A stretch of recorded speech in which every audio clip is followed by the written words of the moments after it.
Yellow Brick War, Chapter 9. Mr. Scranton had given my mom my old schedule, and in each classroom the story was the same. A loud buzz of chatter would die down immediately as soon as I walked in the door. Everyone, and I mean everyone, would turn to look at me as I slunk toward my seat, doing my best to pretend I was invisible. A few seconds later, the talk would start again. This time, low whispers. I wasn't meant to hear, although I couldn't help catching some of it.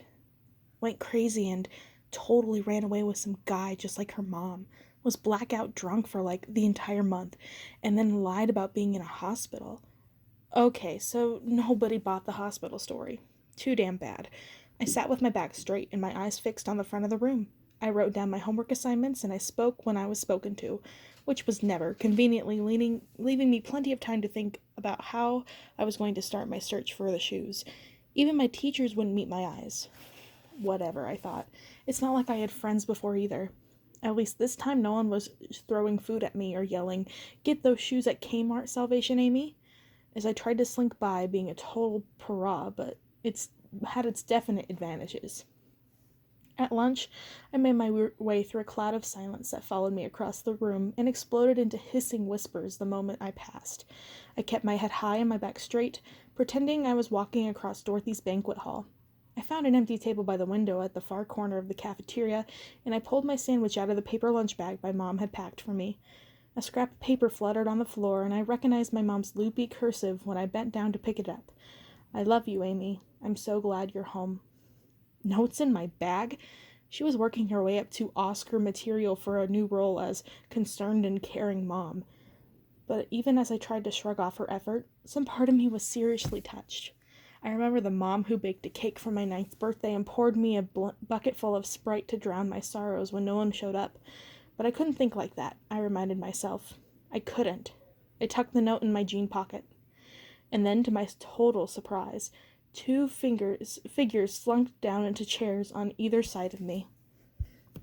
"Hi, Amy," Dustin said shyly. "Hi again," Madison said. Added Dustin Jr. "Okay," I said, putting down my sandwich. "Quit screwing with me, Madison. Maybe you're having some kind of postpartum thing, and only instead of getting really depressed you got all friendly. But I'm not interested. What do you want?" "I want to eat lunch with you," she said calmly. Her own lunch, a roast beef sandwich on thick, expensive white bread, the kind you bought by the loaf at the grocery store and sliced yourself, was packed neatly into a Tupperware container that had room for carrot sticks and apple slices too. She offered Dustin Jr. a carrot stick, but he let loose with a lusty wail. "Isn't he a little too little for solid food?" I asked cautiously. Madison shrugged. "I'm trying to get him to advance," she said. "Breastfeeding totally sucks." And then, without further ado, she pulled up her shirt as if daring to say something. Dustin Jr. latched onto his lunch with gusto. Dustin Sr. had opted for cafeteria pizza. The smell was something else. If there was anything that would seal my decision to bail on Kansas forever, it was cafeteria pizza. He said unconvincingly. "Dee, that stuff is major no way," Addison said, rolling her eyes. "No, seriously, rewind," I said. "Why are you guys here? What is this about?" I waited for the other shoe to drop, for Madison to play whatever mean joke she had up her sleeve, or to say something horrible about my hair or my clothes, or drag the whole cafeteria to laugh at me. Dustin looked between us nervously. "It's not like that, Amy," he said. "I mean, not anymore. I know Madison was kind of uncool to you." Kind of uncool? For all the things I'd endured in Oz, I couldn't keep that hurt out of my voice. Madison had made my life in Kansas a living hell. She was the one who made sure I didn't have any friends. She was the one who made sure I got mocked every day for my secondhand clothes. She was the one who'd spread rumors about all the times my mom had come home too drunk, or even walked straight, or with strange guys who didn't even stay the night. I didn't even think she knew how close to the truth they were. "All right, look," Madison said. "Real talk, okay? I know I was a bitch. I know I am a bitch. At least I own it. But see where I'm coming from. I thought I was top of the world." Her voice dripped scorn as she waved a hand around the cafeteria. "Queen of this entire shithole. What a high-class job, am I right? And then I got knocked up. and it was too late to do anything about it by the time I realized I was pregnant. I mean, we're in the middle of Kansas. It's not like I could find someone to drive me to New York to take care of it. Football stars, fiance, prom queen prego, Madison Pendleton was everybody's idea of a great mascot. But slutty single mom Madison Pendleton dragging her bastard kid all over Dwight D. Eisenhower Senior High after she ruined her football star's life? Not so much. I was supposed to drop out when I popped the kid out, so no one had to look at us or adopt him out or act sorry. And I didn't do any of that stuff. I had to stand in Scranton's office for 20 minutes screaming before he finally agreed to let me bring the kid to school so I could actually graduate on time. And so, if you want to know the truth, Amy Gum, I don't have any friends either. It's you and me, babe. Now we can be boss bitches together, assuming you've got it in you. Hey, don't forget me, Dustin said, half wounded. Madison smiled at him, with that same warm smile she'd given his kid, but her eyes were sad. She didn't ruin my life, he added. I blew out my knee in the game right before Dustin Jr. was born anyway.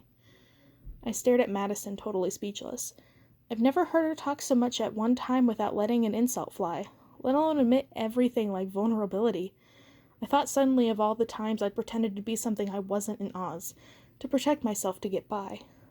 And I thought about what it must have been like for Madison, pregnant and barely 17, knowing she was probably going to be stuck in this dump for the rest of her life. I didn't forgive her exactly, but I thought I might understand her. What about...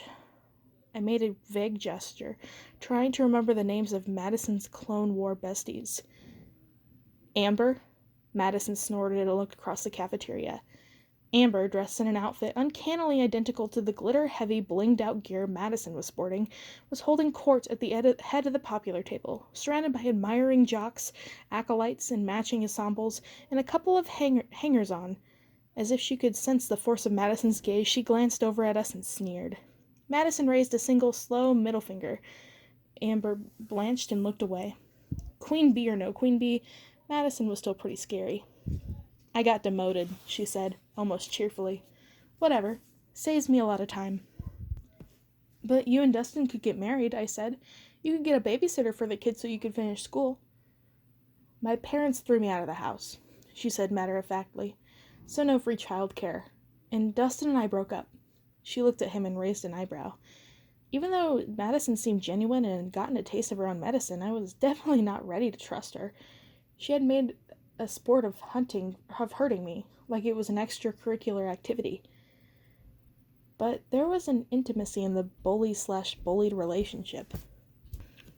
I knew Madison better than most other people. I needed to be able to avoid her, or to anticipate when the next insult was coming and get myself ready. And I'd never seen the side of Madison. She actually almost seemed concrete. But maybe motherhood had just given her a better poker face.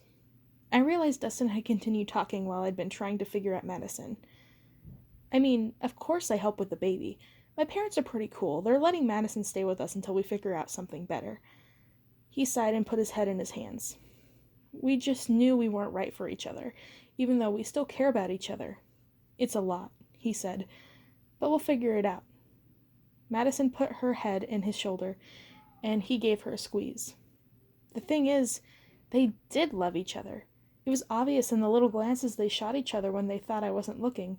Madison and Dustin had formed one kind of post-breakup peace. It was kind of weird. But there are lots of different kinds of love, I guess. And it was totally obvious, too, that they both loved Dustin Jr. As if she could read my thoughts, Madison handed the baby over to Dustin, who rocked him gently with an expression of total bliss, while Madison looked at both of them with affection. If I could have Knox in my life the way I wanted, could I have him in my life like this? Madison cleared her throat. Okay, Amy, spill, she said. Where the hell have you been? Obviously not in a hospital. You couldn't even fool Scranton on that line of crap, although that's the story he fed the school. Count your blessings, I guess. There was no way I could tell them. Absolutely none. But in spite of myself, I was starting to like this weird new Team Madison. But I was weirdly touched by how nice they were being to me. Could I trust them? Did it matter? What in the hell? It wasn't like I was anyone else. I have a better idea, I said. Why don't you guys help me out with something? Dustin Jr. let out an excited burble and vomited. Madison, not missing a beat as she swapped him off with a handful of napkins, raised a perfectly plucked eyebrow. What kind of something? Something secret, I said. Madison's eyes lit up. I love secrets, she said as her baby giggled. I knew there was a reason I missed you. Remember your book report on Dorothy? She nodded. You're going to help me find that bitch's shoes.